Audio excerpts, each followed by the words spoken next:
Hello, I'm Ethan Liu. This is my ENME 435 video, and this is the code that's here. I'm gonna go more into that later, but as of right now, I'm just gonna hit the run button and show you how it works applicably. So I hit the run button. As you can see, try not to get in the frame. All of this over here is masked above here because this is like the top of my bed. And on the right, this is that little door over there. You see over there. So yeah, I masked all those out. You can still see the fan. I could take that down, but I think it's fine. But yeah, right now it just sees everything from the door. So if I walk into frame, it takes a hot minute to load.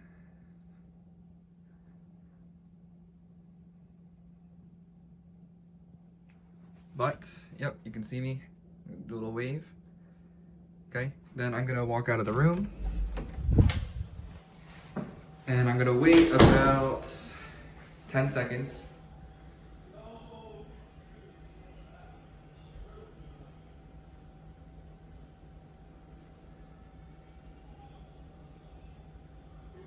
Okay, and then when I walk back in,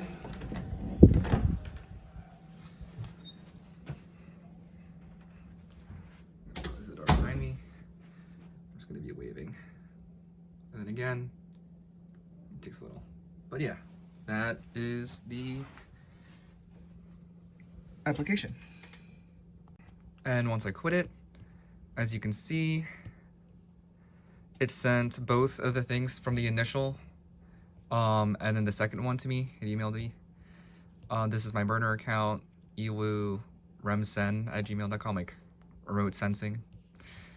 So that was the first one, and this is the second one. So you can see the second frame when the door is opening. This is the first one when it's not opened. So, and then down here you can see that it's saved on my laptop as well. And it recorded these for about 15 seconds. So this is the first encounter. I'm kind of just standing there menacingly. And then here's the second video, is me coming in through the door. And it goes through the entire 15 seconds. All right, so this is the code here.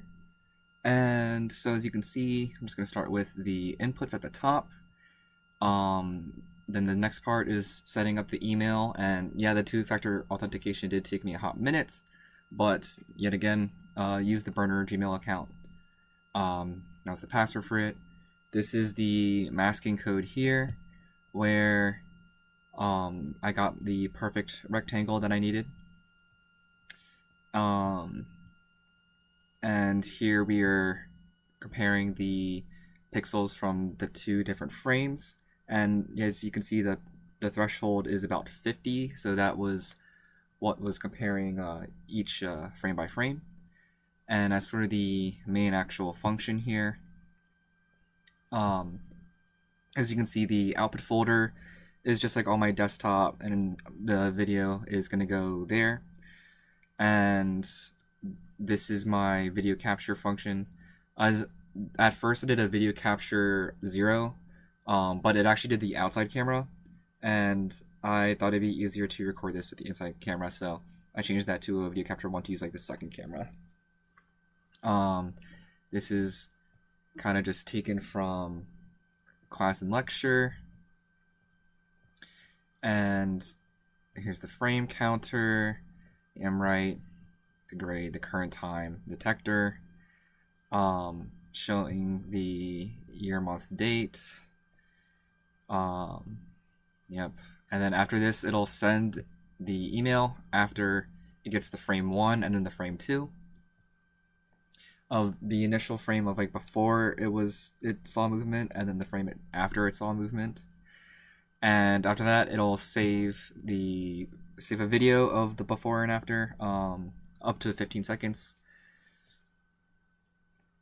And yep, keep on going down.